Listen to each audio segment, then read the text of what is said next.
You know, if Diane Sawyer or Katie Couric suddenly stopped anchoring their broadcasts on ABC and CBS, people would probably take note of it, and you'd more likely than not see a few pieces written about it by media writers and bloggers, as well as more than a few mentions on various network and cable news broadcasts. But you know, here we are with more than 30 days gone by since the last column by the Queen of the New York Times, Maureen Dowd, was published back on December 26th. And as far as I can tell, not a peep has been said or written about her disappearance in the mainstream media.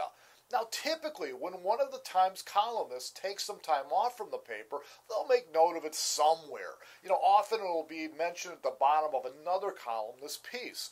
For instance, since Thomas Friedman and Maureen Dowd both appear every Sunday and Wednesday, if she were to take the day off, they would make mention of it at the bottom of Mr. Friedman's column.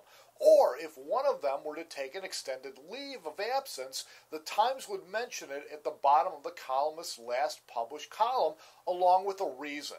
And they would also make mention of it on their web pages devoted to the biographies of their columnists. Now, Thomas Friedman is at the moment on a sabbatical writing his next book, something he does every 2 or 3 years, and this fact was mentioned at the bottom of his last published column, along with his biographical material on the paper's website. But not so with Maureen Dowd. If you Google her name, you come up with no recent news about her, no public appearances or writings or mention of her anywhere. And if you search for her on the New York Times, the only recent postings that come up are from readers asking where she is in the talkback sections of their blogs. Now, of course, Miss Dowd has every right to her privacy, but as such a high-profile media figure, it's just really strange that the paper has made no mention of her disappearance. I mean, a simple declaration that she's on extended leave, or sabbatical, a vacation, or just that she's ill, that would be fine. I'd take a lie even rather than this big question mark hovering over the op-ed page every Sunday and Wednesday.